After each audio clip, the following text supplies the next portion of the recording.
നേതാക്കന്മാർ അനുയായികളെ കൈയൊഴിയുകയാണ്, ഉസ്താദുമാർ അനുയായികളെ കൈയൊഴിയുകയാണ്, പുരോഹിതന്മാർ അനുയായികളെ കൈയൊഴിയുകയാണ്. എന്താണ് കാരണം? അവർ അദാബ് കണ്ടുകഴിഞ്ഞു, അവർ അല്ലാഹുവിന്റെ ശിക്ഷ കണ്ടുകഴിഞ്ഞു. ഇനി ഒരാൾക്കും മറ്റൊരാളെയും താങ്ങാൻ കഴിയില്ല, ഒരാൾക്കും മറ്റൊരാൾക്ക് വേണ്ടി ശുപാർശ ചെയ്യാൻ കഴിയില്ല. എല്ലാ ബന്ധനങ്ങളും അവിടെ അവസാനിക്കുകയാണ്. നേതാക്കന്മാർ അനുയായികളെ കൈയൊഴിയുന്നു. അനുയായികൾ അവിടെ വെച്ച് പറയുകയാണ്, ലൗ അന്ന ലനാ കറ, ഞങ്ങൾക്കൊരു മടക്കമുണ്ടായിരുന്നെങ്കിൽ, ഞങ്ങൾക്ക് ഈ ലോകത്തുനിന്നൊരു തിരിച്ചറിവുണ്ടായിരുന്നെങ്കിൽ, തിരിച്ചുപോക്കുണ്ടായിരുന്നെങ്കിൽ, മിൻഹും കമാ തബറഊ മിന്നാ, ഈ നേതാക്കന്മാർ, ഞങ്ങൾ ജീവന് തുല്യം സ്നേഹിച്ച ഈ നേതാക്കന്മാരുണ്ടല്ലോ, ഈ ഉസ്താദുമാരുണ്ടല്ലോ, ഈ തങ്ങന്മാരുണ്ടല്ലോ, ഈ പുരോഹിതന്മാരുണ്ടല്ലോ, ഈ ലോകത്ത് അവരെങ്ങനെയാണോ ഞങ്ങളെ കൈയൊഴിഞ്ഞത്, അതുപോലെ ഒരു തിരിച്ചു പോക്കുണ്ടായിരുന്നെങ്കിൽ ദുനിയാവിൽ വെച്ച് അവരെ ഞങ്ങൾ കൈയൊഴിഞ്ഞേനെ.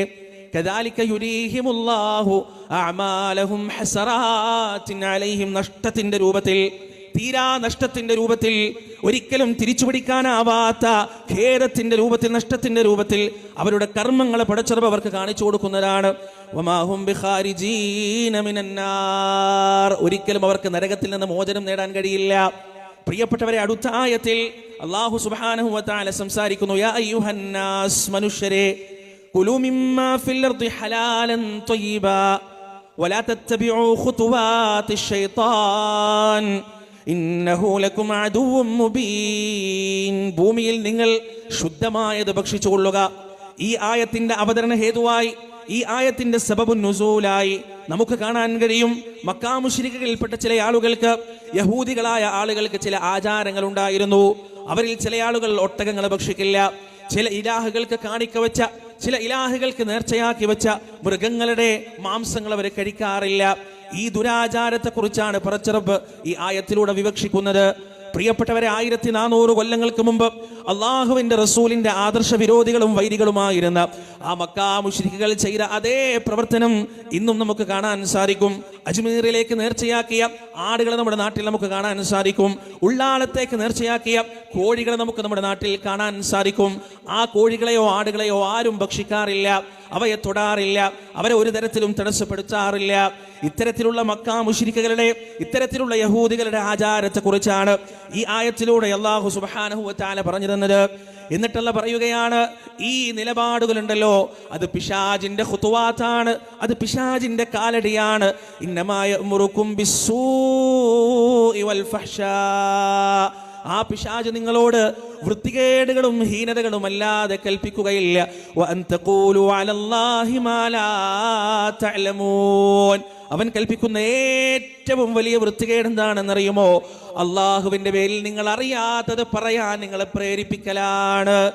എന്നിട്ട് തുടർന്നുള്ള ആയത്തിൽ അള്ളാഹു പറയുന്നു, വഇദാ ഖീല ലഹും ഇത്തബിഉ മാ അൻസലല്ലാഹ്, അള്ളാഹു അവതരിപ്പിച്ചത് നിങ്ങൾ പിൻപറ്റുക എന്നവരോട് പറഞ്ഞാൽ, ഖാലു, അവർ പറയുകയാണ്, ബൽ നത്തബിഉ മാ അൽഫൈനാ അലൈഹി ആബാഅനാ. ഖുർആൻ കൃത്യമായി വിശദീകരിച്ചു തരികയാണ്, എൻ്റെ ഉപ്പാപ്പ നരകത്തിലാണോ, എൻ്റെ വല്യമ്മ നരകത്തിലാണോ, എൻ്റെ ഉസ്താദ് നരകത്തിലാണോ, എൻ്റെ പൂർവികർ നരകത്തിലാണോ, എങ്കിൽ ഞാനും നരകത്തിൽ പോയിക്കോട്ടെ എന്ന് ഈ 2025 പറയുന്ന മുസ്ലിങ്ങളുണ്ട്. പ്രിയപ്പെട്ടവരെ, അവരുടെ ഈ വർത്തമാനത്തെക്കുറിച്ച് പരിശുദ്ധ ഖുർആൻ വളരെ കൃത്യമായി പറയുകയാണ്, ബൽ നത്തബിഉ മാ അൽഫൈനാ അലൈഹി ആബാഅനാ, ഞാൻ പിൻപറ്റുന്നത് എൻ്റെ പൂർവ്വപിതാക്കളുടെ കാലടികളെയാണ്, അവിടുത്തെ കാൽപ്പാടുകളെയാണെന്നവർ പറയുകയാണ്. അവലൗ കാന ആബാഉഹും ലാ യഅഖിലൂന ശൈഅൻ വലാ യഹ്തദൂൻ, ഈ പറയുന്ന പൂർവികർ ഒരു തരത്തിലുള്ള നേർമാർഗം പ്രാപിച്ചിട്ടില്ലാത്തവരാണെങ്കിലോ, ബുദ്ധി കൊണ്ട് ചിന്തിക്കാത്തവരാണെങ്കിലോ, എങ്കിലും ഇവർ അവരെ പിൻപറ്റുമോ? എത്ര കൃത്യമായിട്ടാണ് പ്രിയപ്പെട്ടവരെ. സൂറത്തുൽ അറാഫിന്റെ 37-ാമത്തെ ആയത്തിൽ അല്ലാഹു സുബ്ഹാനഹു വ തആല ഇതിന്റെ പരിണിത ഫലത്തെക്കുറിച്ചും കൃത്യമായി വിശദീകരിക്കുന്നുണ്ട്. ഖാല ദുഖുലൂ ഫീ ഉമം ഖദ് ഖലത് മിൻ ഖബ്ലികും മിനൽ ജിന്നി വൽ ഇൻസി ഫിന്നാർ, കൂട്ടം കൂട്ടമായി നിങ്ങൾ നരകത്തിലേക്ക് പ്രവേശിച്ചുകൊള്ളുക, സമുദായങ്ങളായി നിങ്ങൾ നരകത്തിലേക്ക് പ്രവേശിച്ചുകൊള്ളുക. ഹത്താ ഇദദ്ദാറകൂ ഫീഹാ ജമീഅ, അങ്ങനെ ആ നരകത്തിൽ അവർ മുഴുവനും ഒരുമിച്ച് കൂടിക്കഴിഞ്ഞാൽ കുല്ലമാ ദഖലത് ഉമ്മത്തുൽ ലഅനതു ഉഖ്തഹാ, ഓരോ കൂട്ടവും നരകത്തിലേക്ക് പോകുമ്പോൾ അതിന്റെ തൊട്ടു മുമ്പുള്ള സമുദായത്തെ അവർ ശപിക്കുകയാണ്.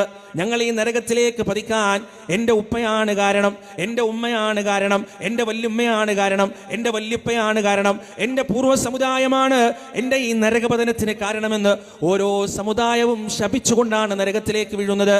ഹത്താ ഇദ ദാറകൂ ഫീഹാ ജമീഅ, എന്നിട്ട് ആ നരകത്തിൽ അവരെല്ലാവരും ഒരുമിച്ച് കൂടുമ്പോൾ വഖാലത് ഉഖ്റാഹും ലിഊലാഹും, മുൻഗാമികളെ കാണിച്ചുകൊണ്ട് പിൻഗാമികൾ പറയുകയാണ്, റബ്ബനാ, ഞങ്ങളുടെ രക്ഷിതാവേ, ഹഉലാഇ അദല്ലൂനാ, ഹഉലാഇ അദല്ലൂനാ, ഇവരാണ് ഞങ്ങളെ വഴിപിഴപ്പിച്ചത് റബ്ബേ, ഇവരാണ് ഞങ്ങൾക്ക് മാർഗഭ്രംശം സംഭവിക്കാൻ കാരണം റബ്ബേ. ഫആതിഹിം അദാബൻ ദിഅഫൻ മിനന്നാർ, അതുകൊണ്ട് നരകത്തിൽ നിന്നുള്ള ഇരട്ടി ശിക്ഷയെ നീ ഞങ്ങളുടെ പൂർവികർക്ക് നൽകണേ. ഈ ദുനിയാവിൽ വെച്ച് അവര് നരകത്തിൽ പോയാൽ ഞങ്ങളും നരകത്തിൽ പോയിക്കോട്ടെ, അവര് നശിച്ചു പോയാൽ ഞങ്ങളും നശിച്ചു പോട്ടെ എന്ന് പറഞ്ഞ അതേ മനുഷ്യരത നരകത്തിൽ വെച്ച് പറയുകയാണ്, ഹഉലാഇ അദല്ലൂന ഫആതിഹിം അദാബൻ ദിഅഫൻ മിനന്നാർ, ഈ നരകത്തിൽ നിന്ന് രണ്ടിരട്ടി ശിക്ഷ റബ്ബേ ഞങ്ങളുടെ പൂർവികർക്ക് നീ നൽകണേ അല്ലാഹ്.